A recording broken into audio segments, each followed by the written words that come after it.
What up, everybody? Welcome to another recap video. Oh, it's been too long since the last update. We've had so much action over the past few weeks and a lot to talk about. And as always, some good old-fashioned razzes to hand out. So let's get to the good news first, the winner of the week. All I do is win, win, win, no matter what. Got money on my mind, I can never get enough. And every time I step up in the building, everybody hands go up.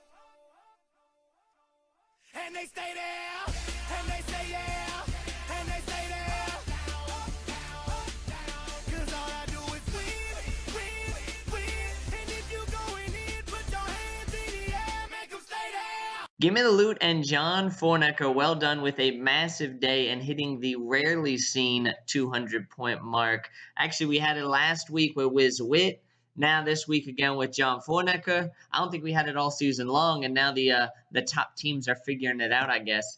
But yeah, John has become my nemesis in this league because every time we play, he seems to have the top score. And oh, this week he brought his A game top to bottom. The stars from his team this week, he got 39 from Mike Evans, 37 from Melvin Gordon. But really, top to bottom, everyone lit up the scoreboard, and you have to get 200 points. My goodness. So all that combined just led to a point total that was huge. Huge. A huge point total. And nice job, John, but oh, what a heartbreaker for Fly Hard, because put up the number 2 score this week, but gets a loss, so it hurts. Felt pretty good, putting up 157 points, pretty much top to bottom, everyone having very solid games, but it still goes down in the loss column, not enough to match that 200-point squad that John had. There were a couple spots that were a little iffy. Jarvis Landry, Kobe Fleener, the old receiving core could have helped me out a little bit more, but obviously still not a bad day, just some tough luck. So Fly Hard, though, needs some wins for the playoff push. I felt really good with all the trades I made. I thought my lineup was set for the second half of the season. But now that's 2 losses in a row, so you got to be wondering what is wrong with this team. What is the problem? I guarantee you there's no problem. I guarantee it. So hopefully Fly Hard turns it around, but Gimme the Loot is rolling 6-3 and looking good for the playoffs. Nice win, John Fornecker. All right, so if there is a winner of the week, there also has to be a loser of the week. Cause you had a bad day, you take it one down, you sing a sad song just to turn it around. You say you don't know, you tell me don't lie, you work at a smile and you go for a ride. You have a bad day, the camera don't lie, you're coming back down and you really don't mind. You had a bad day, you had a bad day.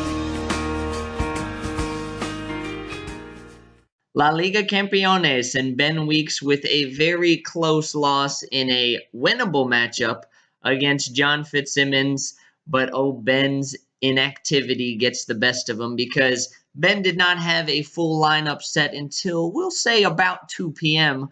on Sunday, and as a lot of you know, kickoff is at 1 p.m. Ben, I know you're partying hard down there, but I feel like 1 o'clock's very doable. Set that alarm. And yeah, Ben missed a golden opportunity because he had Mike Wallace sitting on his bench and could have plugged him in for his players on a bye week.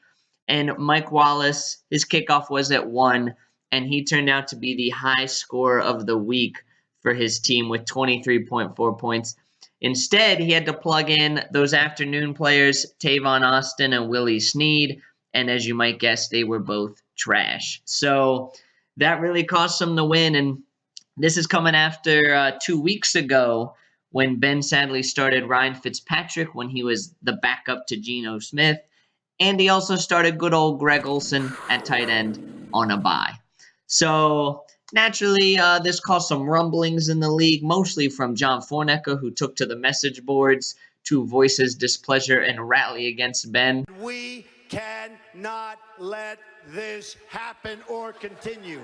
But it's true. Come on, Ben. You got to stay involved. Don't give up. Remember, you don't want the dreaded toilet bowl last place trophy. So hit that waiver wire, get on your team page, and stay in it. And meanwhile, looking at the other team in this matchup, John Fitzsimmons somehow just keeps winning. My goodness. He was the number 7 scoring team this week out of 10, but still gets a W. Win is a win.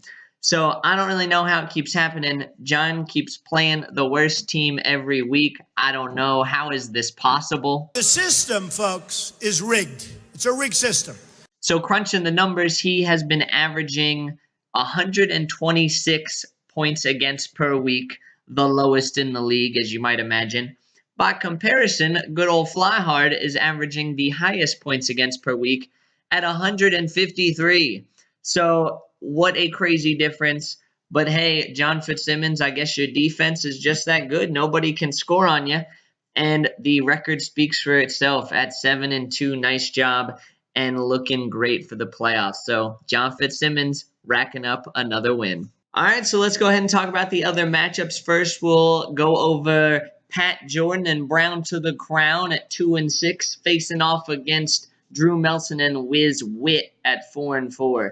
And this matchup actually came down to the wire on the Sunday night game. Pat was sitting at 128.6 points, and Drew was at 120.5 points going into the Broncos versus Raiders matchup. And Pat had Broncos D, and Drew had Amari Cooper left to play. So the projections had the matchup virtually deadlocked, really anyone's game, and Drew had to be nervous and anxious that he was somehow tied with Pat. How can I be tied with this guy?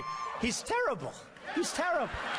Well, Broncos D came up very short, and Pat got a big old 0 points from him in the Sunday night game. The lowest point total Broncos D had all season long was 4 points. And if they got that this week, Pat would have won.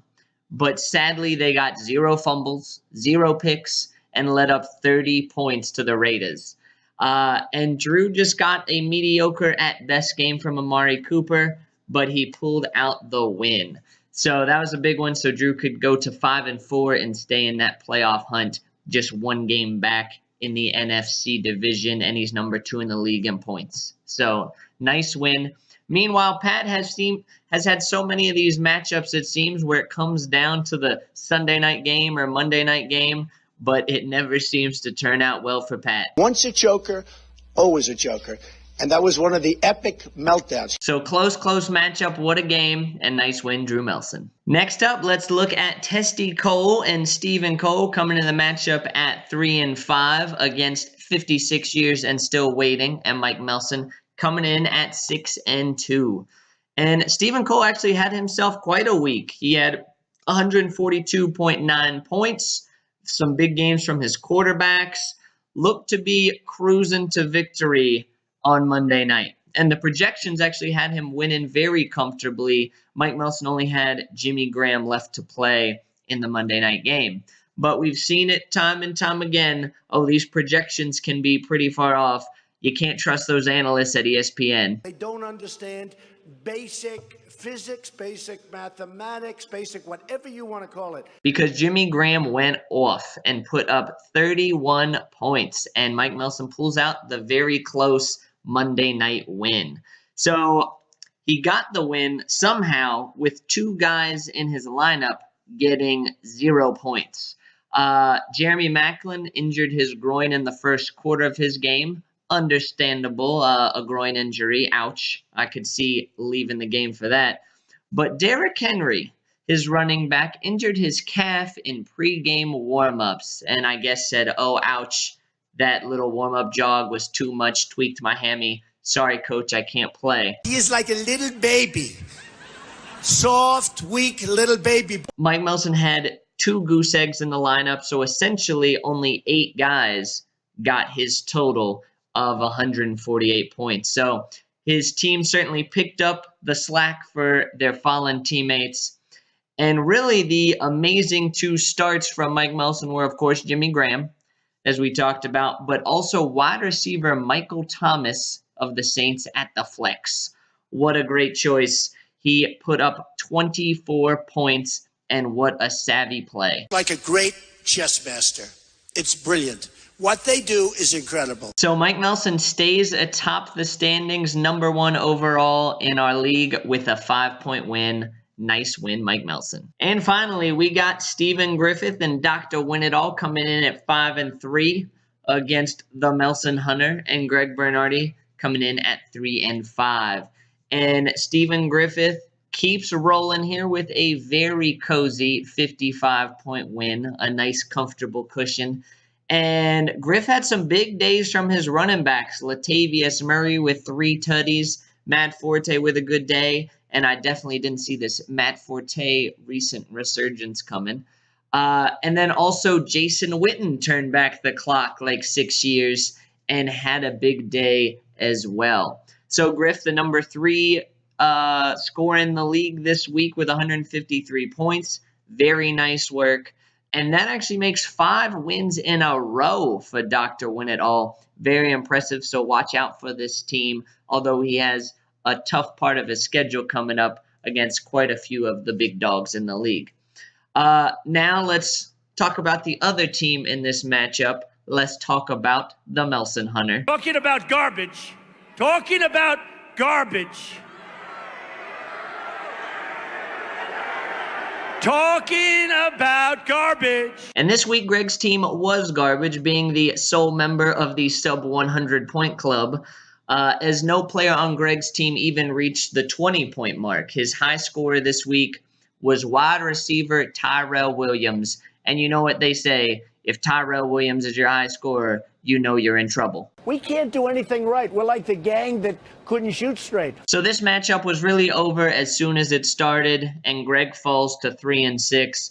But hey, there's still 5 games to go, and he's only 3 games out of the playoff hunt, so not mathematically eliminated by any means. And Greg just picked up some talent with a trade deadline blockbuster deal using a pick for next year to get some talent this year. So who knows? Greg might be able to string something together.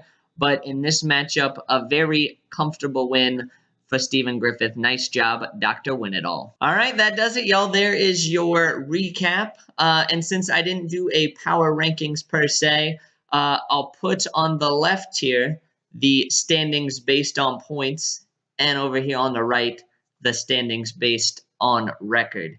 And as you can see, most teams are within a couple slots of where they should be. There's only really one team that stands out as, oh my goodness, how does that happen? But yeah, it's still a very tight race, still anyone's game. And surprisingly, no one is mathematically eliminated yet. There's no super dominant teams or super garbage teams. So still plenty of time left. We got 5 weeks until the playoffs begin. So, hey, if you're like me and you're one of those teams trying to get back into it, you just got to go week by week and get a win at a time. One at a time, folks. One at a time. One at a time. One at a time. All right, well, hope you enjoyed it and hope you enjoyed the video clips spliced in. As you can see, I had many Trump clips stored on the old laptop just ready for a recap video. And hey, being election day, I figured might as well use them while I can. So I promise I wasn't trying to make anyone mad or be part of the left-wing media rigging the election. I just found some humor in those Trump clips. So yeah, either way, go out and vote. We'll see what happens. I'm sure regardless, it will be a proud, proud day for America. Wrong. That is absolutely Wrong. proved over and over again. Wrong. So enjoy election day, everybody. I'm sure it'll be entertaining. And we have 2 days until Week 10 kicks off with Ravens-Browns Thursday Night Football. Some grade A football right there. So, yeah, we have 5 weeks left until the playoffs. So, going to be a very exciting end of the year. I know I'm very excited to see how it shakes out. And I know it's going to be a lot of fun. If I win. All right, get to it. Set those lineups, Ben. And good luck this week.